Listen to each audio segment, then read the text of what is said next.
찬양하라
만나 뵙게 돼서 참 반갑습니다. 동양선교교회에 섬기고 있는 김지훈 목사입니다.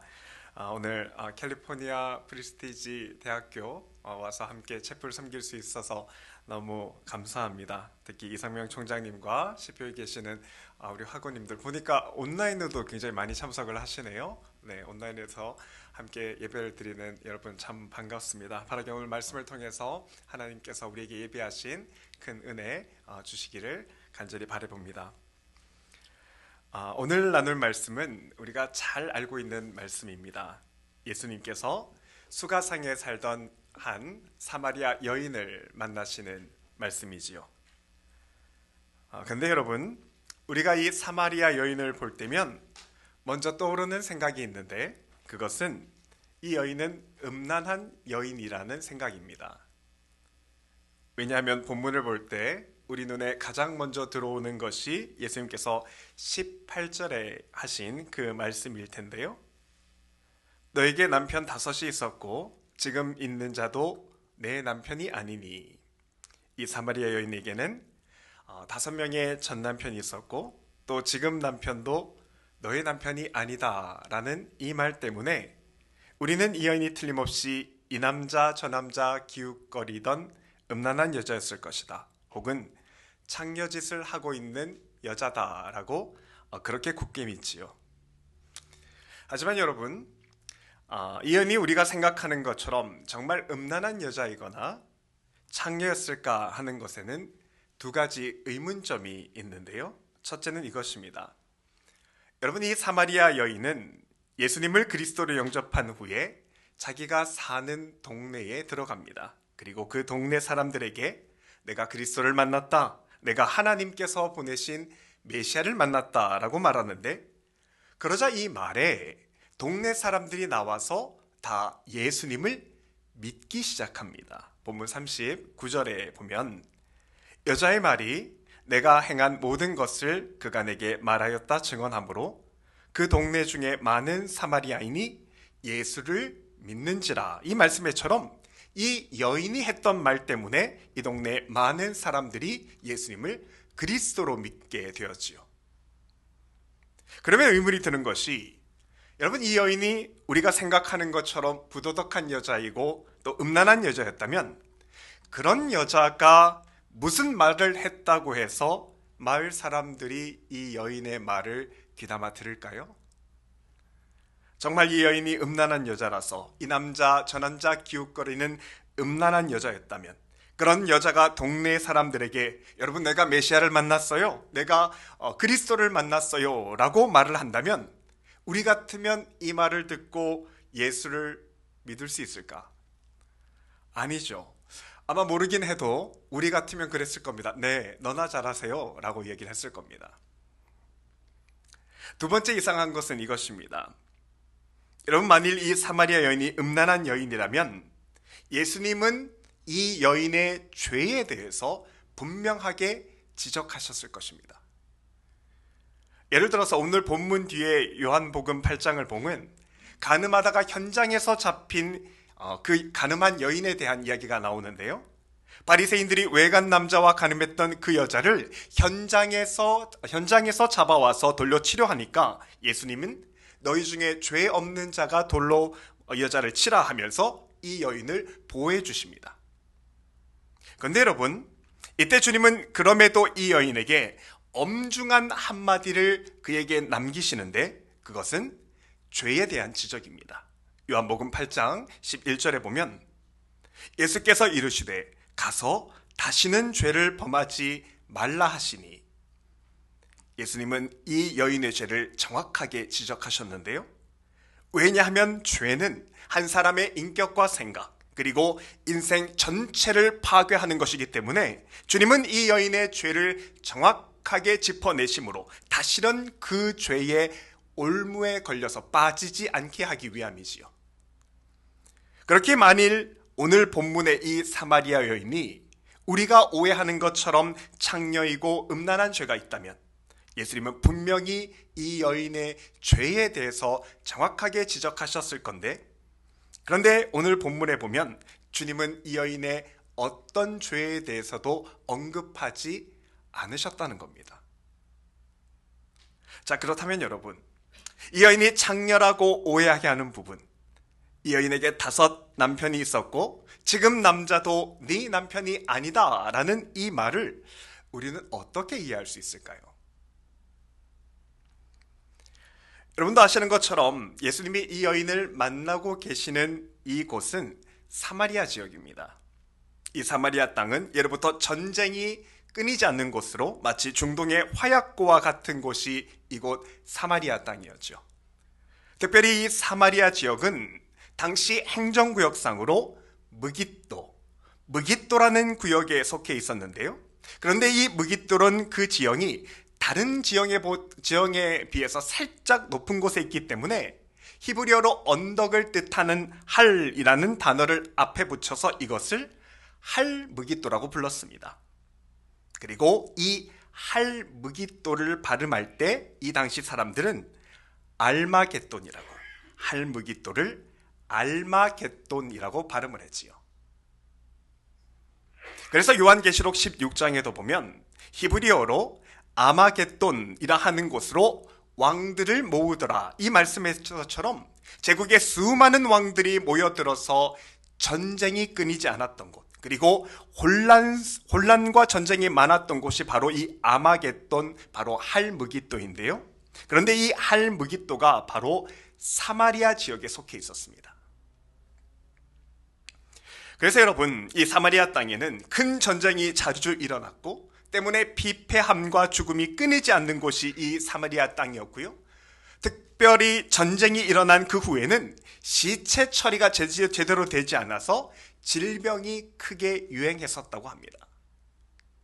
때문에 이 사마리아 땅은 오래전부터 전쟁이나 질병으로부터 남편을 잃은 과부들이 상당히 허다했는데요. 이렇게 남편을 잃은 대부분의 여인은 남편의 동생네 식구와 함께 살게 됩니다. 왜냐하면 우리도 아는 것처럼 당시 율법에 형사취수제라는 율법이 있었기 때문인데, 여러분도 아시는 것처럼 형의 아내가 과부가 되면 형수는 율법에 따라서 형의 동생과 함께 살아야 합니다. 이것을 율법에서는 형사취수제도라고 이야기를 하는데요.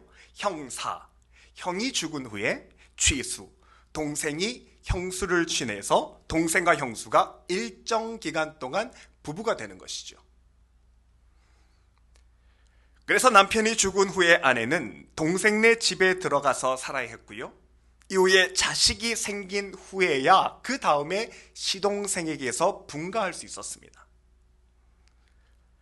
그래서 우리가 잘 아는 것처럼 마태복음 22장에도 보면 실제로 사두개인들이 이 형사취수제에 대해서 예수님과 논쟁하기도 했는데, 마태복음 22장 25절에 보면 우리 중에 7형제가 있었는데 마지가 장가 들었다가 죽어 상속자가 없으므로 그 아내를 그 동생에게 물려주고 그 둘째와 셋째로 7째까지 그렇게 하다가 최후에 그 여자도 죽었나이다.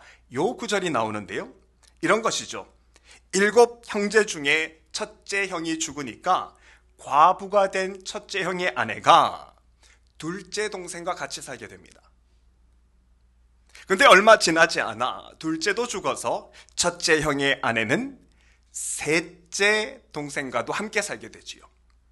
그런데 우환이 겹치고 또 겹쳐서 결국 막내인 7째와 같이 살다가 죽었다면, 그러면 이 여인은 천국에서 누구의 아내입니까? 라는 질문이었는데요. 물론 이 질문은 사두개인들이 예수님을 올무에 걸려고 예수님과 논쟁하기 위해서 꺼낸 말이지만, 여러분, 이런 이야기들은 정말 이 당시에, 예수님 당시에 가능한 일이었습니다. 특히나 전쟁이 끊어지지 않는 사마리아 땅, 그리고 그것도 무깃도 땅에서는 더욱 실제로 그러했지요. 그렇다면 여러분, 우리가 이 사마리아 여인을 생각할 때 형제가 많은 집에 시집간 맏며느리로 생각하면 어떨까요? 첫째 형과 결혼했지만 결혼 후에 전쟁에 나간 남편이 죽음을 당하게 됩니다. 그리고 율법의 정통대로 둘째 동생과 결혼을 하였지만 둘째도 얼마 가지 않아 병으로 죽었습니다. 또 그 후에도 셋째와 넷째와도 같은 일을 계속 반복한 것이죠. 그리고 이렇게 사마리아 여자가 6형제의 맏며느리여서 이 당시 많은 전쟁이나 징벌 그리고 사고와 병으로 남편을 줄줄이 잃은 경험이 있다면, 그래서 지금도 겨우 6번째 시동생이랑 살고 있다면, 한 마을에서 이 여자가 이 지경이 되었고, 특히나 부모님 살아계실 때 남편의 장례만 5번 이상 치렀다면, 여러분, 이 여인은 결코 행복하지 못했을 것입니다. 누구나 이 여인의 삶이 기구하다고 생각했을 것이고, 또 마을에서는 이 여자가 소위 대가 센 여자라고, 남편 잡아먹는 팔자라고 사람들이 입방아를 찍었을 것입니다. 그러니 이 여인은 다른 사람들과 말을 섞고 싶지 않았겠죠. 때문에 중동에서 태양이 가장 뜨겁게 내리는 정오 12시에 누구도 물들어오지 나오지 않는 그 시간에 그 여인이 몰래 우물가에 나왔던 겁니다. 그런데 이렇게나 사람을 피해 다녔던 여인이 어느 날 동네로 내려오니 환하게 웃는 겁니다. 만나는 사람마다 손을 맞잡고서 내가 메시아를 만났다고, 내가 내 인생을 새롭게 열어주실 그리스도를 만났다고 하면 사람들에게 손에 손을 잡으며 기쁨의 눈물을 흘리니까 사람들이 놀란 겁니다. 이 사람들이 보기에도 이 여인의 표정과 미소에서 정말 메시아를 만났던 그 감동이 보이는 거고요. 그 때문에 놀란 마을 사람들이 나와서 예수를 찾아서 예수를 그리스도라고 믿게 된 것입니다. 그런데 이런 가련한 여인을 우리는 이 여인이 사마리아 여인이라는 이유만으로 부정적으로 낙인을 찍어버리는 겁니다. 저희는 틀림없이 음란한 여인이라고, 틀림없이 창녀라고 낙인을 찍어버린대요. 여러분, 이렇게 하나의 부정적인 단서를 두고 사람의 인생 전체를 부정적으로 생각하는 현상을 심리학에서는 확증편향이라고 말합니다. 확증편향. 여러분, 확증편향이라는 것은 1966년에 영국의 심리학자 피터 웨이슨에 의해서 나온 말인데요. 이것은 사람이 한번 확증이 되면, 한 번 이것이다 라고 생각이 정해지면 그 후로는 어떤 말을 듣게 되어도 내 생각과 맞는 말만 내가 듣게 된다는 겁니다. 그래서 그 후로는 내 생각과 일치하지 않는 정보는 버리고 일치하는 생각만 들어서 다른 정보들은 내 귀에 들리지 않게 되는 현상이죠. 그런데 여러분, 우리가 이 사마리아 여인에 대해서 가졌던 그 편견, 그 확증 편향처럼 혹시 우리도 우리 자신에 대해서 부정적인 확증 편향을 가지고 있지는 않을까요? 나도 내 인생의 어떤 부분에 대해서는 이미 단정을 지은 겁니다. 이 문제에 대해서는 더 이상 소망이 없다고, 이 문제에 대해서는 어떤 회복도 기대할 수 없다고 확증해서 편향을 가지고 있지는 않은지요. 여러분, 오늘 설교 제목으로 제가 예수님이 13의 굴레를 끊으셨다라는 것으로 설교 제목을 잡았는데요. 그림을 한번 보시면 여러분, 이 13과 같은 숫자를 심리학에서는 게슈탈트 숫자라고 말합니다. 게슈탈트. 화면에서 보는 이 13이라는 숫자는 사실 미신 때문에 서양에서는 아주 나쁜 숫자로 여깁니다. 그래서 스포츠 선수들이나 특히나 풋볼 매니저 같은 사람들은 숫자 13을 등번호로 쓰지 않는다라는 것은 미국에 사는 우리들은 너무나도 잘 알고 있습니다. 그런데 여러분, 이 13이라는 숫자가 언제 우리에게 13이라고 보이냐면요, 그림에서처럼 위에 12가 있으면 그리고 아래에 14가 있으면 여기에 세로로 연속성이 있을 것이라고 생각해서 가운데를 13이라고 읽습니다. 하지만 여러분, 이 게슈탈트 숫자를 우리는 다르게 볼 수도 있습니다.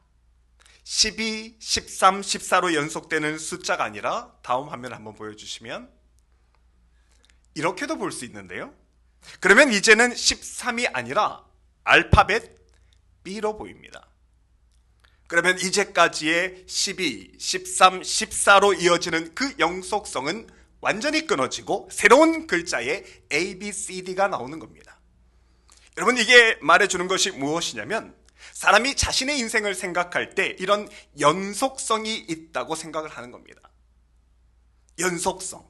실제로는 그러하지 아니한데 살면서 여러 번 실패를 연속적으로 경험하게 되면, 나쁘고 부정적인 일을 연달아 경험하게 되면 다음에도, 그 다음번에도 나는 계속 실패할 거라고, 나는 또다시 이것을 이루지 못할 거라고 확증 평양을 하는 겁니다. 그런데 더 큰 문제는 이런 실패의 연속성이 우리 믿는 자의 머리에도 들어있어서 우리의 이 연속성에 절망해서 정작 이 문제를 앞에 둘 때는 내가 붙들어야 될 하나님을 붙들지 않고 어느 순간에는 포기하여 기도를 멈춘다는 사실입니다. 사랑하는 하고 여러분, 오늘 우리가 이것을 한번 기억했으면 좋겠습니다. 우리 믿는 자의 인생은 같은 실패가 몇 번 반복된다고 해도, 그래서 이번에도 또다시 12, 13, 14로 이어질 것 같이 그렇게 생각되어도 이 반복되는 좌절과 실패 속에 내 인생의 구주 되신 주님을 만난다면 그때부터는 문제가 바뀝니다. 그때부터는 이제까지 쓰였던 세로의 12, 13, 14의 숫자가 아니라, 그 불행과 실패의 숫자가 아니라 내 삶을 A, B, C 하나하나 새롭게 다시 써내려 가시는 하나님의 새로운 스토리가 되는 것입니다. 여러분, 이것은 단지 시각을 바꾸어라 혹은 긍정적으로 생각하라 이 말을 하는 것이 아닙니다. 세상에는 내 인생이 또다시 12, 13 이렇게 또 실패할 것이라고, 이제까지 내가 안 되었으니 내 인생은 계속 실패할 팔자라고 이미 정해져 있다고 그렇게 생각하게 만들겠지만, 하지만 여러분, 하나님은 그렇게 이야기하지 않으십니다. 예수 그리스도의 생명으로 죽을 수밖에 없었던 나를 살리시는 하나님의 사랑은, 그 하나님의 말씀이 내 심령이 들어오면 내 삶에서는 더 이상 정해진 팔자, 바꿀 수 없는 운명이라는 것은 존재하지 않습니다. 왜냐하면 우리는 고린도후서 5장에서 말씀하신 예수님의 말씀처럼, 그런즉 누구든지 그리스도 안에 있으면 새로운 피조물이라, 이전 것은 지나갔으니 주님 안에서 새 것이 되는 겁니다. 때문에 우리는 좌절이 주는 그 고통 속에서도 내 인생을 새롭게 하시는 하나님의 시선으로 나를 바라볼 수 있어야 되는 것이죠. 그리고 여러분, 이때 하나님의 시선이라는 것은 이런 겁니다. 여러분, 이탈리아의 성 베드로 성당에 가보면 미켈란젤로가 조각한 피에타라는 조각상이 있습니다. 저도 이탈리아 방문했을 때 이 피에타상을 유심히 본 적이 있는데요. 이 작품은 마리아가 십자가에서 내려진 예수 그리스도의 시신을 떠안고 비통에 잠긴 모습을 묘사한 것인데, 유일하게 미켈란젤로가 살아생전에 다 완성한 유일한 조각품으로 그렇게 알려져 있습니다. 그런데 이 미켈란젤로가 피에타상을 처음 딱 공개했을 때 사람들에게 비난의 말이 마구마구 쏟아졌습니다. 왜냐하면 이 작품의 제목은 피에타, 이탈리아로 슬픔, 비탄이라는 그런 뜻인데, 근데 여러분께서 자세히 보시면 마리아의 얼굴에서는 어떤 슬픔도 느껴지지 않기 때문입니다. 그래서 지금도 남아있는 당시의 비난의 말들을 보면요, 질투를 해서 그럴까요? 마리아의 모습이 너무 곱다, 마리아가 너무 젊어 보인다, 피에타는 마리아의 모습만 크게 보이지 예수님의 모습은 보이지 않는다고, 이건 피에타가 아니라 마리아의 상이다 라는 비판을 받습니다. 여러분께서도 이 피에타상을 가만히 보시면 일면 수긍이 되실 겁니다. 이 작품이 눈에 보기엔 아름답지만 마리아의 얼굴만 봐서는 어떤 비탄이나 슬픔도 느껴지지 않기 때문이죠. 그리고 이런 비난의 말들이 계속 사람들에게서 쏟아지자 미켈란젤로가 그때 했던 워딩이 그대로 남아있는데 한국말로 번역하면 이렇습니다. 이 조각은 신에게 바치는 것이니 감히 인간의 시선으로, 사람의 시선으로 평가하지 말아라 라고 이야기를 합니다. 근데 여러분, 이 미켈란젤로의 말을 그때 당시 사람들은 이게 무슨 말인지 몰랐지만 지금에서야 이해할 수 있게 되었다고 말합니다. 여러분, 미켈란젤로의 시대 때는 피에타상을 만들기 위해서 혹은 보기 위해서는 다른 이제 천장에 여러 사람이 매달릴 수 있는 기술이 없었는데요. 현대는 카메라 기술이 아주 잘 발달되어 있기 때문에 이 조각을 위에서 아래로 찍을 수 있는 기술이 생겼습니다. 그리고 이 피에타성을 위에서 찍은 사진으로 보면 우리는 우리의 시선으로, 인간의 시선으로 이 상을 보지 말라는 미켈란젤로의 말을 이제 이해할 수 있습니다. 다음 사진 보여주십시오. 정면이 아닌 하늘의 관점. 관람객이나 사람의 시각이 아니라 하나님이 이 장면을 보시는 하나님의 시각으로 보면 예수 그리스도가 정확하게 보입니다. 그리고 이때 예수님을 바라보고 계셨을 하나님의 비통한 마음, 하나님이 느끼셨을 그 피에타가 정확하게 느껴집니다. 그리고 이 시선을 가지고 있으면 이 조각의 주인공은 마리아가 아니라 예수 그리스도임을 하나님의 시각에서 보면 정확하게 알게 되지요.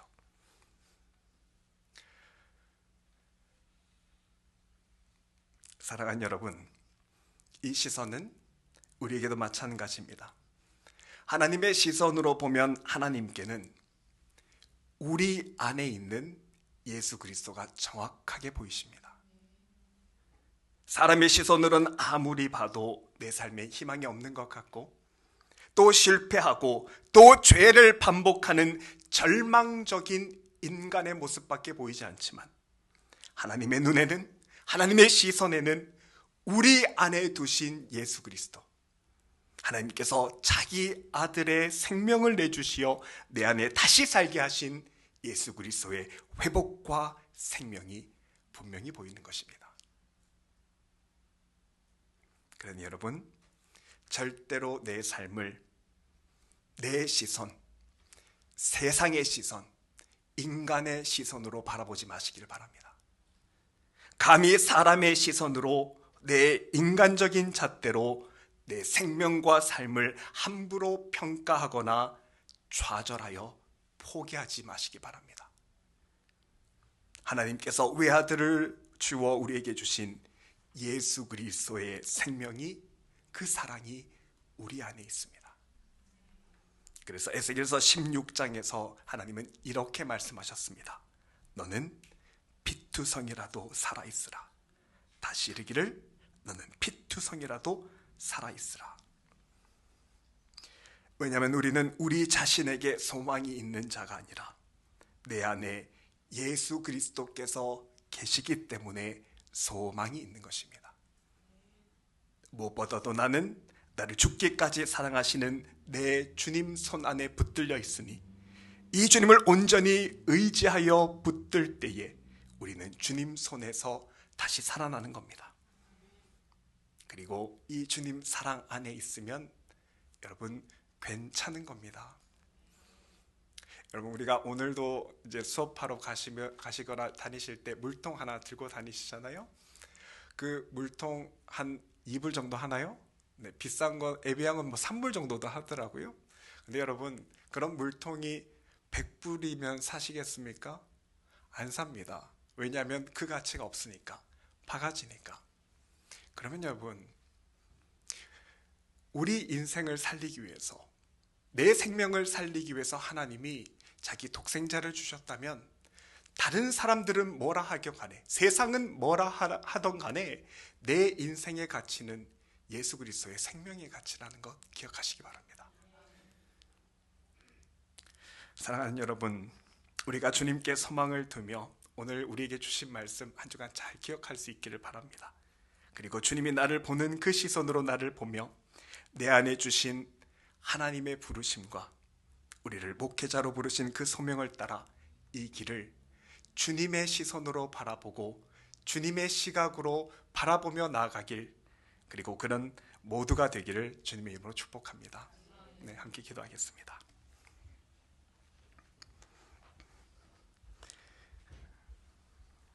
주님, 우리 안에는 반복되는 실패가 있고 우리가 어찌하지 못하는 여러 가지 어려움들이 우리 삶에 있습니다. 하지만 주님, 우리가 그 실패와 아픔으로 인하여 하나님의 이름을 부를 때 하나님은 우리에게 찾아오셔서 우리와 함께 하시고 회복하시는 주님이신 줄 믿습니다. 주님, 오늘 이 사마리아 여인에게 오셔서 함께 하셨듯이 지금 이곳에 있는 함께 예배드리는 하나님의 사람들, 우리 프리스티지 모든 학우들과 함께 하시고 소망을 가지고 주님이 뜻하신 목회자의 길을 잘 걸어갈 수 있도록, 사명자의 길을 잘 갈 수 있도록 하나님 은총을 베풀어 주옵소서. 예수님 거룩하신 이름으로 주님 의지하며 기도합니다. 아멘.